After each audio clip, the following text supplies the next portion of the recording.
Ok, merci vraiment, Monsieur Ibrahim. Rosa prière. Bon, prière après, parce que la Bible nous dit toute chose commence par la prière. Nous allons prier, nous prier. Bon, en vrai musulman, la nuit, ça salaka. Alobaka bismillah.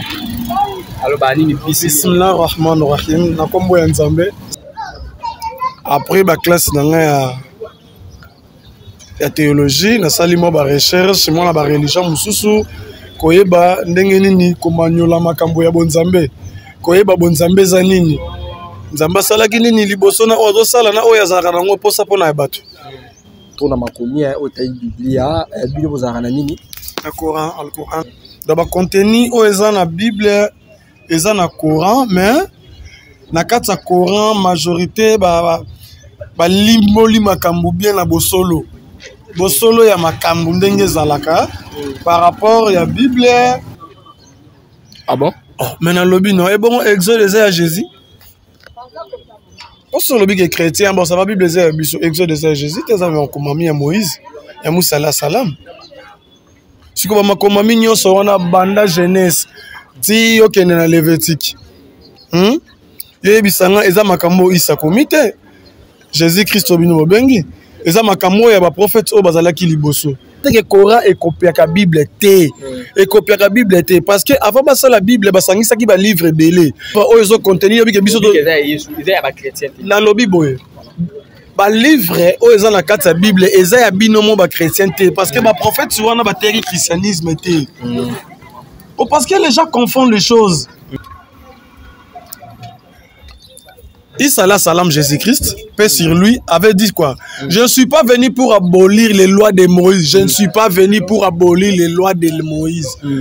Mais je suis venu pour l'accomplir. Alors, le Bible, on s'est dit que la loi de Moïse, oyo nzambe ya pesaki, oyo nzamba chaki na mokili. Ayo komona ke na tamoko boye, batu bakomi ko bafoué yango. Ah, ngai, na pesi bino ya kolia, na pesi bino ya komela. Mais bozo continuer à servir banzamba ba égyptien tilelo. Or que muta pesa ki bango ya kolia na komela sente pas Moïse ezala ki nzambe. Yango moniti na pénition nzamba pesa ka Moïse abi yo mona sukana te. Ayo Jésus azanani, Yesu azanani. Jésus azali motinda me nzambe.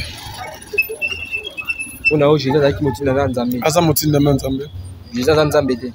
Nzambe ende na ye na lobi ya nekonanga tosonga sikoyo na bonzambe omoni nzambe so établir le romo boya nzambe za la posa ya kosala le romo boye nzambe akolongola yo na bandundu akokutisa yo na éthiopienne po bosala relation mo boko kiselo ko moko boye oyo azala ngo posa malembe to ko bana me mabino la posa ya nzambe tina nini ya Ismaël. Pourquoi Ismaël?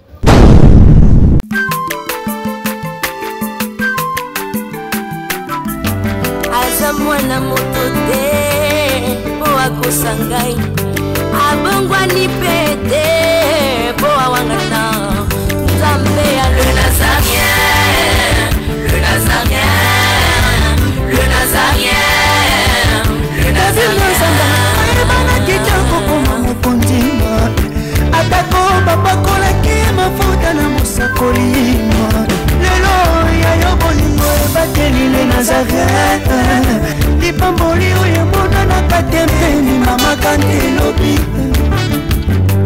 koleke mapapu masope mafuta tokokesitana longo na nzambe oyo babenga na makomi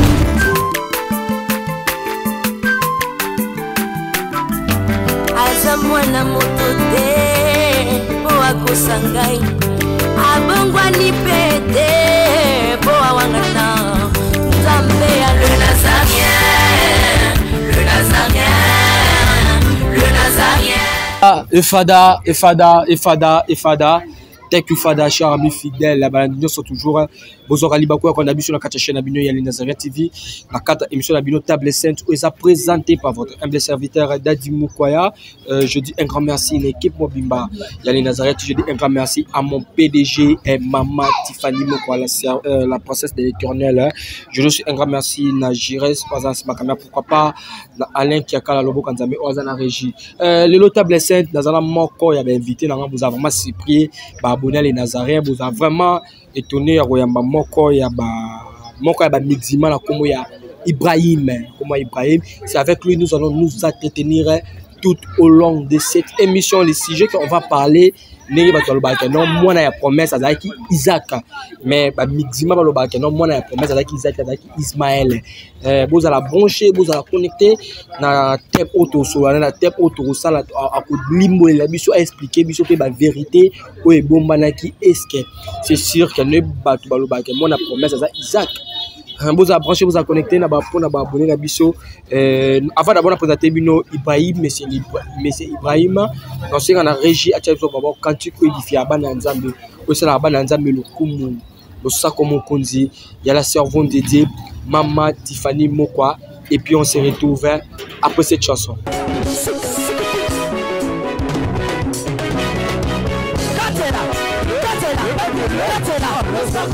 Allez, Katela,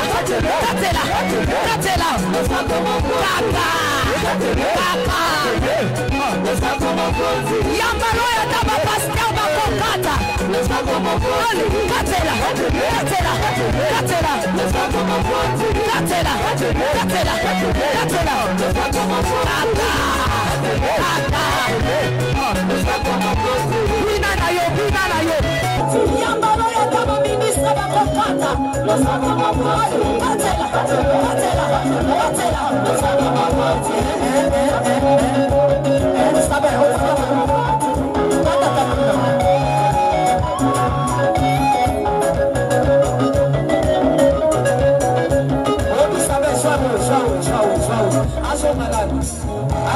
Eli. Okay, toka ngola.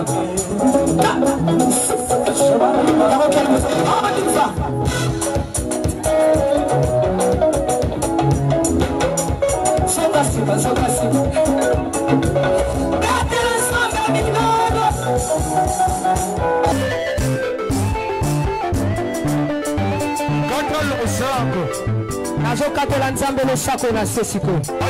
Tozo katela sako siko kuna. Nalikina katela nzambe lo sako. Lo sako awa. Aniva. Allez, katela. Allez, tozo tikela katela.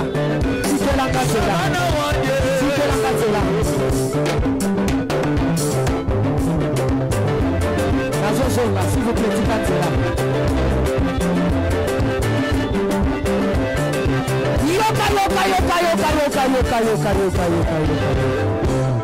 Olingi Libar, Olingi Kopot, Olingi Mosala, Bona Nini.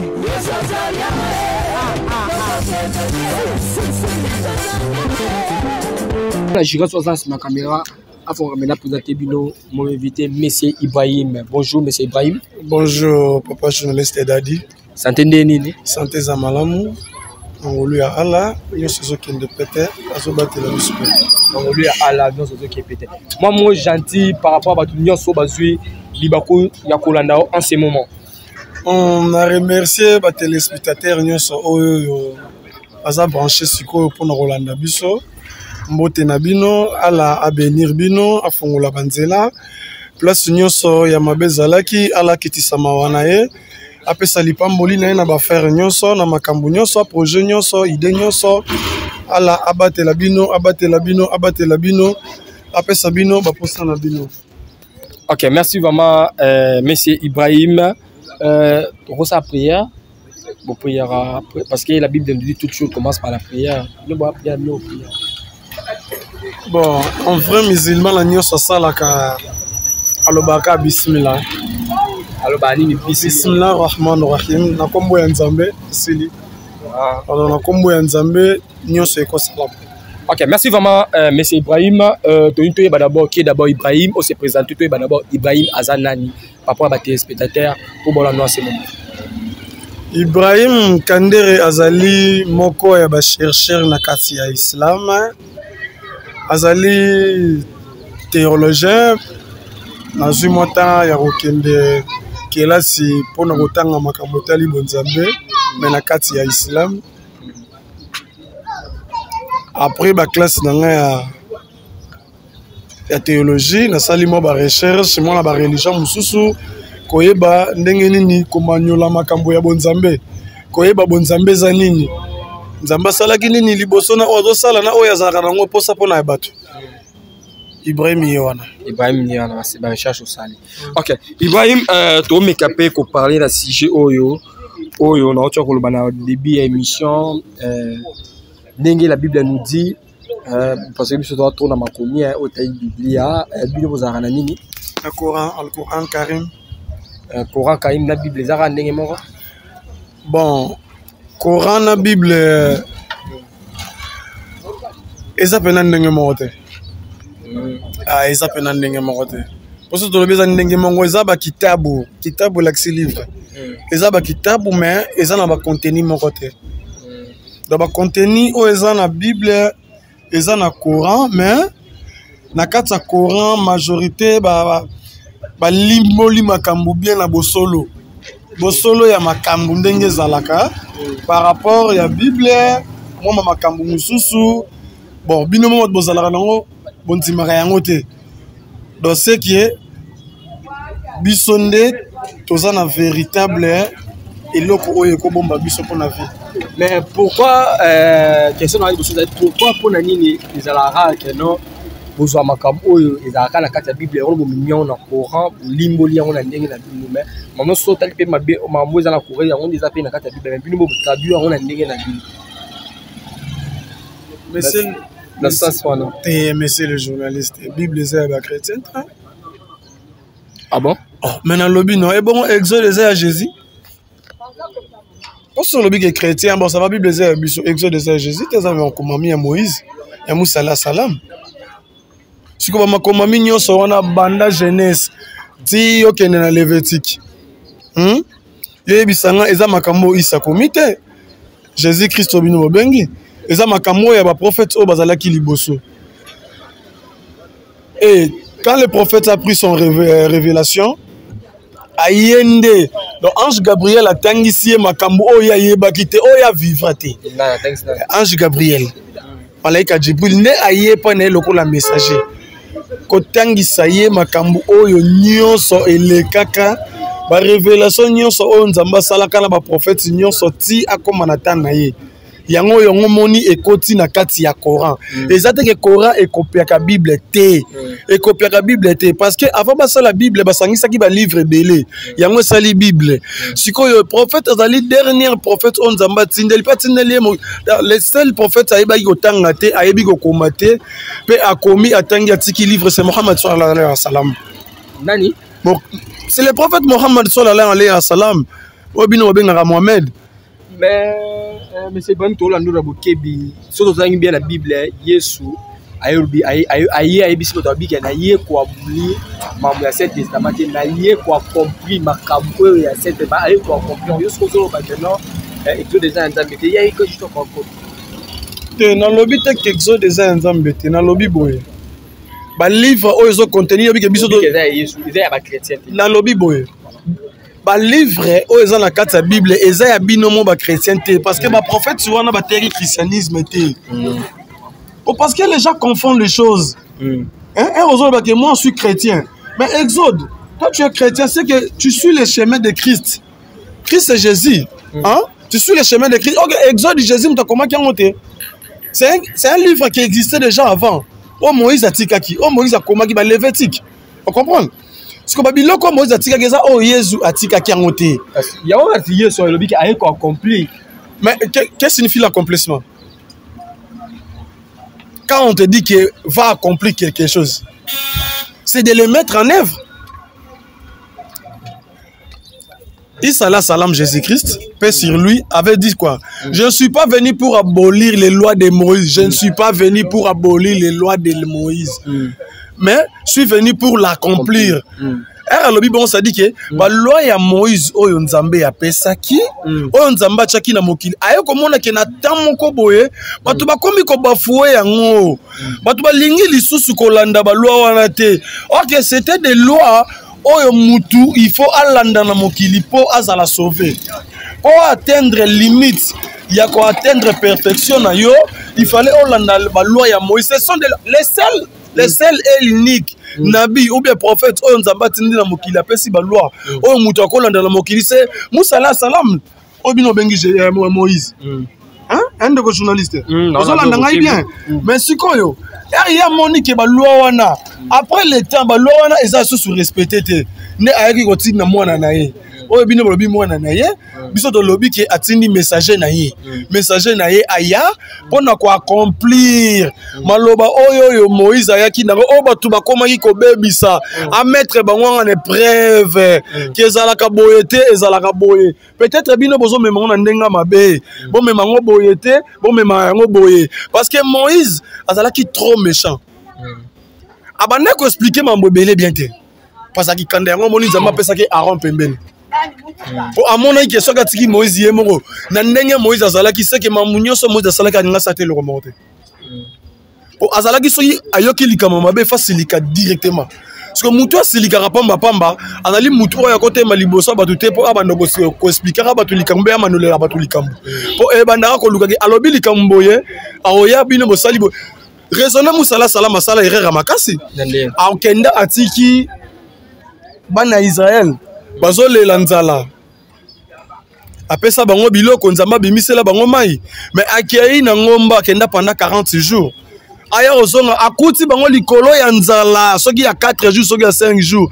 Ba bimisi ba statue nyonso bango bandai ko sambela en Égypte. Babiloko ezalaki lokola idolâtrie on nzamba banda ko linga te po asangisa bango na Égyptien. Kolongola peuple na oya ponaki ka 4 Égypte. Ponda idolâtrie wana banda ko salama.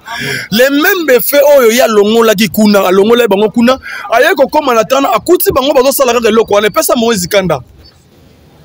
Oyoki maloba ya Moïse.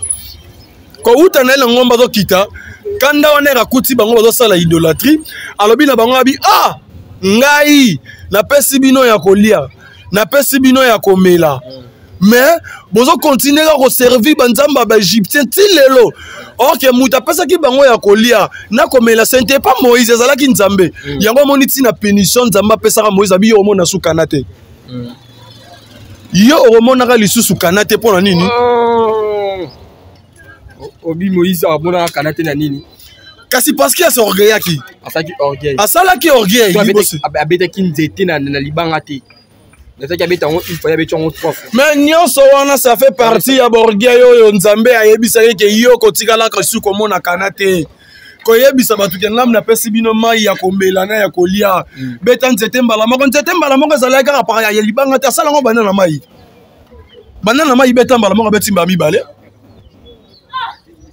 Nzambe bisa beta mbala moko na ko fongola mai. Mabeti ya liboso nzambe fongola ta bizo umela. Abeti ya mibale.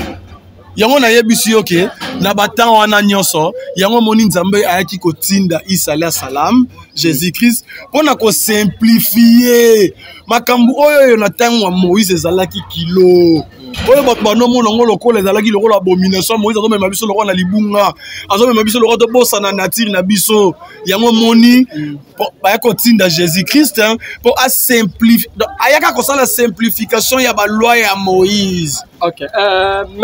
Monsieur Ibrahim toko ba toujours na émission na biso motuna langa ezali pona yo Jésus azanani Yesu azanani.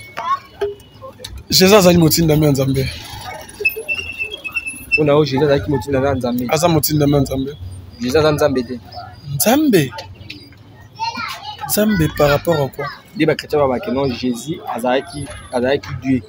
Parce que la Bible nous dit tant ba yo ko batuni babi la biso tata ya lobi celui qui me voit directement les pères. Celui qui m'a vu a vu les pères. Je suis le chemin, la vie et la vérité. Omoni eloko de l'obara l'islam tawassul c'est ça. Eloko de l'obara tawassul la gisi ni pont médiateur. Omoni nzambe azazo bate Dieu est invisible. Nzambe alobi n'exode habite tout homme qui fait des actions concrètes à mon nom, il est Dieu comme moi. C'est Dieu qui l'a dit. Ça se trouve dans la Bible. C'est lui-même qui l'a dit ça. Tout homme qui fait des actions concrètes à mon nom, il est Dieu comme moi. quand Dieu parle ça, c'est qu'il est convaincu que c'est moi qui l'ai envoyé, c'est qu'il me présente, c'est lui. C'est moi qui est en personne, c'est moi qui l'ai envoyé. Et ça, le coup, la papa n'a bien appelé sur lettre, Ayebisabi Kende, qu'on présentait dans le ministère tel. Au moment où ils sont continués la conférence sur le ministère, au moment où ils ont fait cette invitation, Bayebi que Mouto Ayezali Messier, Kamande, Tata Nonde Bamoni, Bamona, Teke Yayete, Bamona invitation. Jésus, c'est comme une invitation devant les hommes, l'invitation de Dieu devant les hommes. Nous avons la lettre là, nous avons continué à faire Mouto Liboma. Ça ne se fera jamais. Et en aucun. Mais nous allons banayo. Mais il y a des gens nous avons choisi forme à Moutou. Bon, bon, nous avons comme ensemble. Nous avons gêné. Nous avons gêné. Nous avons gêné le Moutou. Nous avons sambela. Nous avons gêné. Nous avons lia. Tala, je vais expliquer. Le problème, il faut qu'on t'engage. Quand on dit que il faut t'engager la théologie, hein, c'est pour connaître qui est Dieu. Parce que nous avons des êtres différents. Nous avons l'être nécessaire et l'être contingent. Quand on parle de l'être nécessaire, c'est l'être qui possède tout en lui. C'est lui qui possède tout. Il n'a besoin de personne.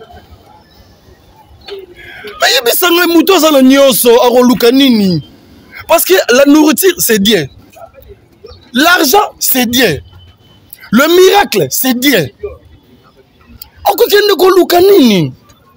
Mais tandis que l'autre contingent dépend de l'être nécessaire. Pour faire quelque chose, tant que toi tu es l'être contingent, tu dois demander à votre l'être nécessaire pour faire quelque chose. Jésus est l'être nécessaire.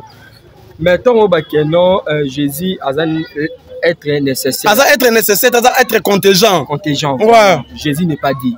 De Yolobi. Mais il y a mon Jésus non, la prophète bien. Tous les prophètes, vous chasserez les démons à mon nom. Non, il n'a pas dit que tous les prophètes. Il y a tous les prophètes. Il y a Liboso Moïse. Il y a Liboso Eli. Tous les prophètes. Vous chasserez les démons. Il avait dit à ses disciples. À ses disciples. Ouais, c'est ça. Il avait dit ça à ses disciples. Mais c'est Ibrahim Toko toujours une émission, la mon émission. Oh, ils ont vraiment mettre aux zonga. Tozonga pour toi yamba pour toi continuer to tina na musicien émission mais au thème il y a l'autre il faut solo là on eza fils de promesse Azalaki Isaac to Azalaki Ismaël. Merci monsieur le journaliste Dadi pour la question na ezali question esalinga bien te esalinga bien na zelaka batu nango mais esalinga bien lelo po éclaircir un peu bana nzambe à propos ya Ismaël na Isaac parce que beaucoup de nos chers pasteurs ils ne prêchent pas avec la conviction d'avoir dit en eux bazote ya pona ba sentiment ya mokili pour lobby ba yo pesa bango mbongo lobby akoma na ba camion asomba mapango. C'est ça leur bénéfice. Mais ils ne prêchent pas parce que tu vas comprendre, hein, vérité, c'est unité. Bon, je réponds pas à l'histoire hein, pour connaître un peu. Parce que tout le monde a parce que, excusez-moi un peu de dire ça. Isaac et Ismaël. Je reprends un peu l'histoire. Agar, un peu plus loin. Agar azalaki bonne ya Pharaon te. Agar azalaki bonne Pharaon. Agar azalaki bonne Pharaon te. Abraham nzale koti na mboka na bango ya kolia ezalaki te. Ya kolia ezalaki kaka na Égypte. L'Égypte ancienne eza oya payo lelo te. Ya kolia ezalaki kaka na Égypte ancienne. Nzale koti kuna Abraham alongo na mwasi na ye Sarah baye na Égypte pour na koluka biloko ya kolia pour na ko provisionner biloko la bango kolia.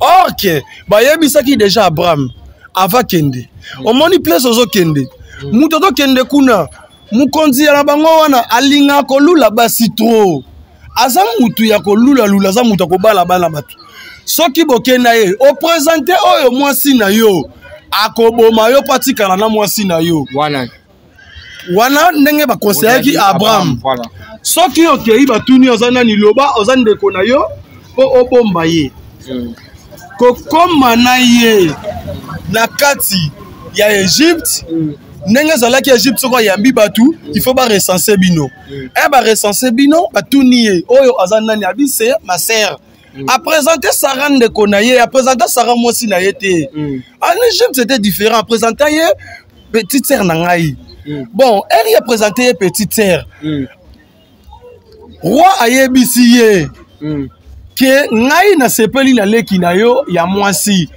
biso batu mwindu à l'époque nous sommes des bantous un bantou est polygame un africain reste toujours polygame c'est notre nature donc ya monaki mwasa kitoko nenga alula ki ya monaki o fona bala ye tellement ça ndeko na yo nga fona bala ye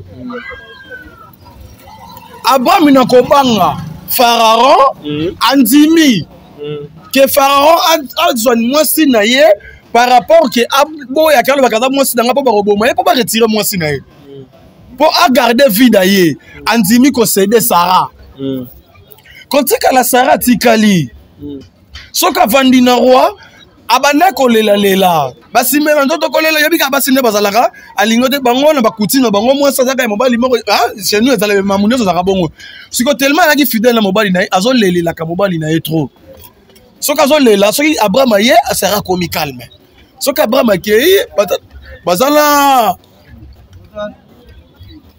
Pharaon Sarah kolela nde na boyebi onzamba chaka na kati ya bakonzi nde aye kotuna Abraham abiso yo fo yebisanga vérité so yebisinga vérité ya bien te nga na koboma yo voilà mokonzi soko yebisinga vérité bien te nga ne muna koboma yo oyo aza nani Abraham aye koloba vérité oyo aza mwasi na nga na boyaki koyebisa yo ki aza mwasi na ngai sino te bayebisa nga okoboma ngai nzambe révélé ki Pharaon na Bible c'est ce que Dieu a révélé Pharaon qui kosimba te wana aza mwasi ya musali na nga c'est ça que dit la Bible moni te ke ena lobo moni nga la pesi vexé coranique te moni nga la pesi vexé biblique te na kolimbola o eza bonzambe na kolimbola eza bonzambe nde akei na ye era tuni ye ayebisi abi aza mwasi na ngabi ebongo yo kotika nga na vana na mwasi na lolenge nini akon nga na sali mabe pona ko récompenser yo abi nazo pesa yo mwasi na nga oyo na uti ko bala ya mwana mukie agaza aki mwasi ya Pharaon ya mwana mukie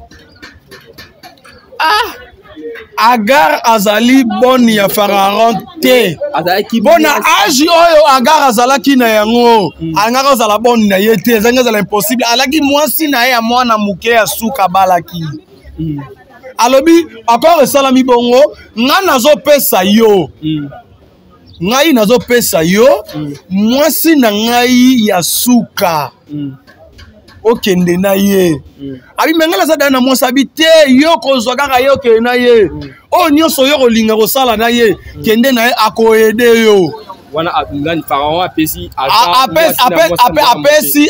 apesi Agar apesi Sarah par rapport apesi Abraham mwasi ya mwana apesi mwasi na ye mwana muke Agar apesi abi kende na ye nalobi ndeko nanga tosonga sikoyo na bonzambe omoni nzambe so établir eloko moko boya nzambe za la posa ya kosala eloko moko boye nzambe akolongola yo na bandundu akokutisa yo na Éthiopienne po bosala relation moko bokokisa eloko moko boye oyo azala ngo posa malembe tokoba na mema bino la posa ya nzambe tina nini ya Ismaël pourquoi Ismaël pourquoi nzambe alingaki Ismaël azala na mokili pourquoi nzambe alingaki Abraham abima na Agar c'était une promesse ezalaki eloko te ke ezalaki volonté à Sarah mais ezalaki volonté ni volonté ya Abraham ni volonté ya Sarah, c'est la volonté de Dieu. Mais nazoloba na yo zelana no keno malembe bazuye bakena ye. Sarah restait combien de temps azobota te? Qu'est-ce qu'il dit la Bible? Après 90 et quelques temps azobota te. Mais c'était quoi? C'était seulement pour que Nzambe akokisa pour ça o yazalaki nango pour Abraham anyokoli Sarah abi obota non si côté ça na bongo nga fona bimisa na mwana moko oyo ye akozala bien oyo nga na rocha promesse tanga likolo na ye. Mais c'est ça abombi e bongo et il y a un certain temps ce qui dit la Bible que Sarah a tinda Abraham. Mais tous les actes à volonté Nzambe. Nous sommes les volonté Nzambe. Nzambe est capable de kolembisa mutema na yo. Ayebisa yo, yebisa ye ke asala boye. Alembisi mutema na ye pa yo kayango asala yango pour accomplir eloko ya lingaki. Qu'est-ce qui est survenu après? Bah entre guillemets,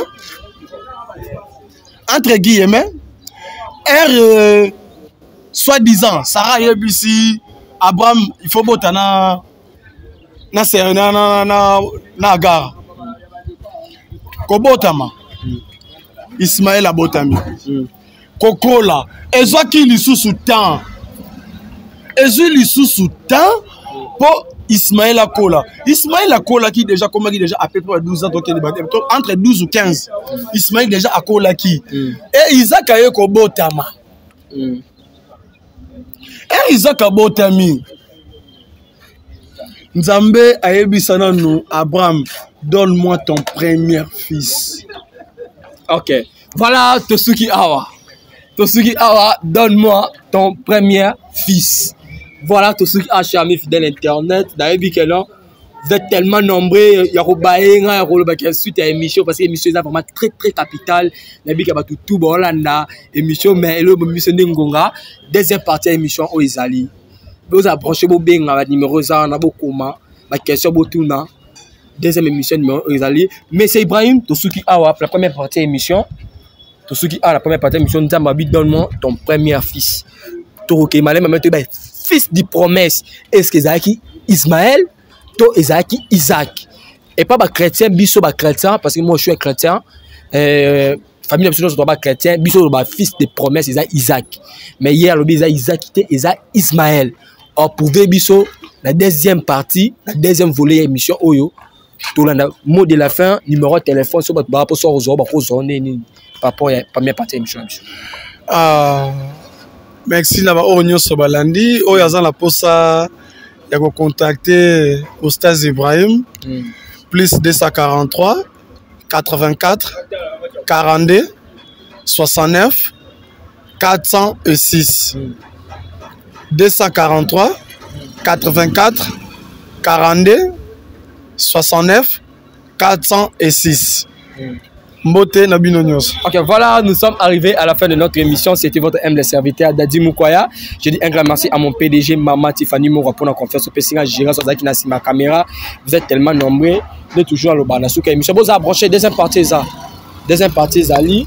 Tout le monde a émission. Vous êtes toujours à l'Obanasuka émission. Bafwa. Bachala. Vitamine collée. On se retrouve. À la prochaine. Bye bye. Merci, M. Ibrahim. Merci.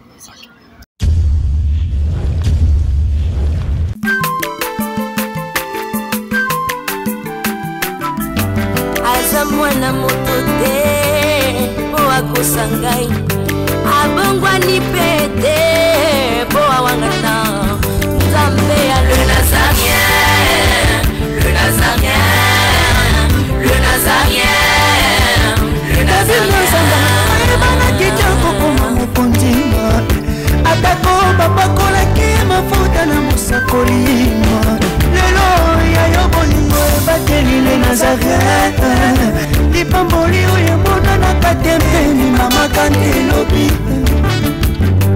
Kolebye mapapu masobe mafuta